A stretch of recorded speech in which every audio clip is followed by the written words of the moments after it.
टुनटुनी अपने पापा के साथ जाने की जिद कर रही थी। पापा, मैं जाऊंगी आज आपके साथ। आपने कल भी वादा किया था, आप मुझे साथ लेकर जाएंगे। नहीं टुनटुनी बेटी, आसमान पर बादल हैं और मौसम भी ठीक नहीं, आप घर में ही रहें। ये सुनकर टुनटुनी रोने लग जाती है। अच्छा, चुप कर जाओ टुनटुनी, मैं आज आपको ले जाता हूँ। देखा मम्मा, मैंने कहा था ना, पापा मुझे अपने साथ ले जाएंगे।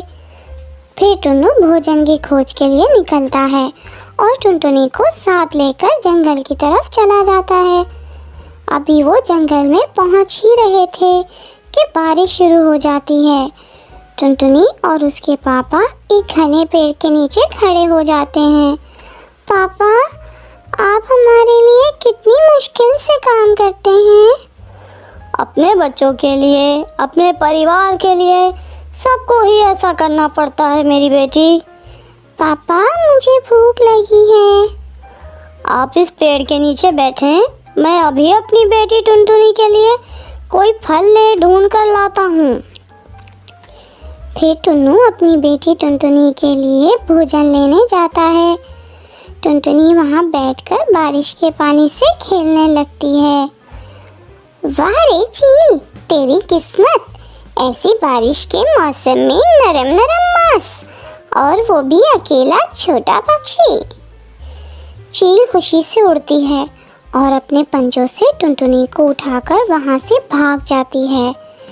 थोड़ी देर बाद टुन्नू भी अपनी बेटी के लिए भोजन लेकर आ जाता है। टुन्नू अपनी बेटी को वहाँ ना देखकर परेशान हो जाता है। टुनटुनी कहाँ चली गई?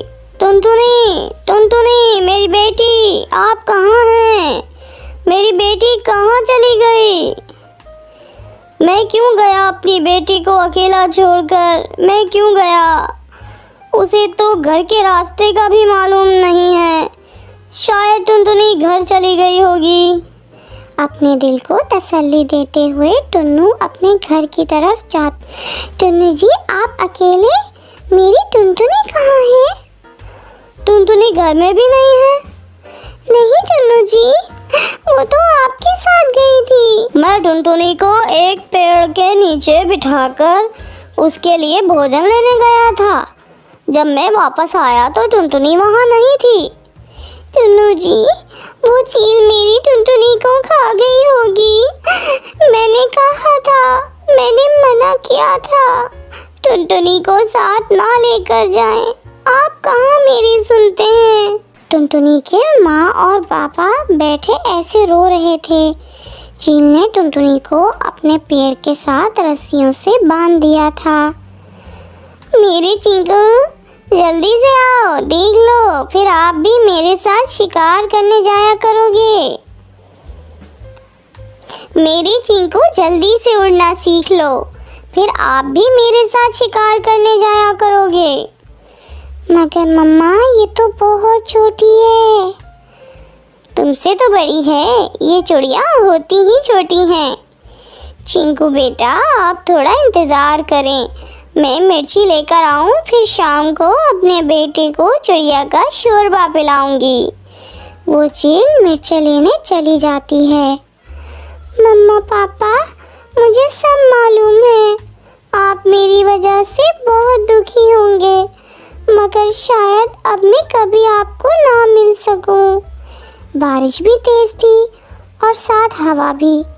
तेज़ हवा की एक झोंके से वो पेड़ जिस पर चील का घोंसला था और जिसके साथ टुनटुनी को बांधा हुआ था, वो पेड़ जड़ से उखड़ जाता है। टुनटुनी की रस्सी तो खुल जाती है, मगर चील का बेटा चिंकू उस पेड़ के नीचे फंस जाता है। मम्मा, मुझे बचाओ, मैं यहाँ हूँ। टुनटुनी को समझ नहीं आ रही थी कि वो वहाँ से भागकर अपनी जान बचाए या इस चील के बच्चे की मदद करे। फिर टुनटुनी उस छोटे बच्चे की मदद करने का फैसला करती है। टुनटुनी बहुत मुश्किल से उस शाख से चिंकू को बाहर निकालती है। चिंकू के पंख से खून बह रहा था। वो रो रहा था। इतनी देर में चील भी मिर्ची लेकर आ जाती है। अपने बेटे के पंख से खून बहता देखकर चील गुस्से में आ जाती। छोटी चिड़िया की बच्ची, तुमने ही मेरे बेटे को मारा होगा। ये सुनकर चिंकू बोलता है, नहीं मम्मा, इसे मत मारना।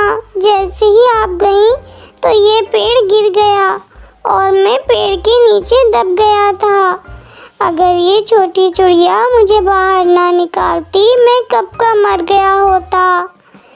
मैं आज़ाद हो चुकी थी, मैं भाग भी सकती थी, मगर मेरी मम्मा ने मुझे हमेशा यही सिखाया है कि हमेशा दूसरों की मदद करें। चील की आंखों में आंसू थे। मैंने तुम्हारी जान लेने की कोशिश की और तुमने मेरे बेटे की जान बचाई। आप बहुत अच्छी हो बेटी। जाओ, आप आज़ाद हो, अपने पापा के पास जाओ। टुनटुनी खुशी खुशी वहाँ से चली जाती है। टुनटुनी उसी पेड़ के नीचे जाकर बैठ जाती है जहाँ उसे उसके पापा बिठा कर गए थे। मेरे पापा मुझे ढूंढते ढूंढते यहाँ ही आएंगे। तेज़ बारिश में चील भी अपना घोंसला एक दूसरे पेड़ पर बनाने का काम शुरू कर देती है। पतलू और सुंदरी टुनटुनी को अकेले बैठे हुए देख रहे थे। पतलू, इस चिड़िया को बेचकर चील को हम काफ़ी दाने कमा सकते हैं। ये तो बहुत आसान है, मैं अभी उठा लाता हूँ इस चिड़िया को। फिर पतलू टुनटुनी के पास जाता है। छोटी चिड़िया, चलो मैं तुम्हें तुम्हारे घर छोड़ाता हूँ। कभी अंकल, मुझे घर के रास्ते का नहीं मालूम। आप बहुत अच्छे हैं, प्लीज मुझे मेरे घर छोड़ाएं।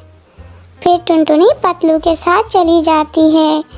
पतलू और सुंदरी टुनटुनी को साथ लेकर चील की तरफ चले जाते। तुम इस चिड़िया को लेकर यहाँ बैठो, मैं पहले चील से बात करके आती हूँ। पतलू टुनटुनी को लेकर एक पेड़ पर बैठ जाता है और सुंदरी चील के पास जाती है। बहुत बुरा हुआ चील दीदी, जो आपका घर टूट गया। तेज बारिश के कारण मेरा घर तेज हवा से टूट गया। तेज बारिश के साथ हवा भी थी, मेरा घर तेज हवा से टूट गया। एक खुशी की खबर है मेरे पास, एक चिड़िया है। अगर मैं वो तुम्हें लाकर दूं तो आप मुझे क्या दोगी? मैं तुम्हें ढेर सारे दाने दे सकती हूँ। मैं तो कल से भूखी हूँ और तुम्हें तो मालूम है मेरा भोजन मांस ही है। मैं अभी लाई चिड़िया को।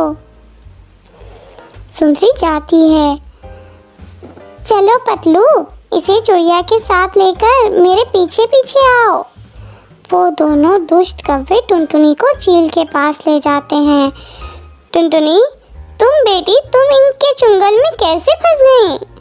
आंटी, ये तो मुझे मेरे घर लेकर जा रहे थे और ये मुझे आपके पास ले आए। तो क्या ये चील दीदी आपको जानती है? ये चिड़िया चील को आंटी कह रही है। चुप कर जाओ दुष्ट कौवो। जाओ और इसे फौरन इसके घर छोड़ कर आओ, वरना मैं तुम्हें भी मार दूंगी और तुम्हारे बच्चों को भी। ये सुनकर वो दोनों कुछ बोले बिना टुनटुनी को साथ लेकर वहाँ से चले जाते हैं। ये रहा तुम्हारा घर छोटी चिड़िया। पतलू और सुंदरी टुनटुनी को उसके घर के बाहर छोड़कर चले जाते हैं। टुनटुनी दरवाजे पर दस्तक देती है। टुनटुनी, मेरी बेटी, आप मुझे तो विश्वास नहीं हो रहा। फिर टुनटुनी की मम्मा टुनटुनी को घर में ले जाती हैं और टुनटुनी उन्हें सारी बात बताती है। मम्मा, उस चील आंटी ने कौवों को बहुत डांटा। मेरी बेटी, इसीलिए तो कहते हैं जो दूसरों की मदद करता है हमेशा उसकी भी मदद होती है। अब मैं कभी अपनी बेटी को अकेला नहीं छोड़ूंगा। फिर वो सारा परिवार खुशी खुशी बारिश के मौसम का आनंद लेता है।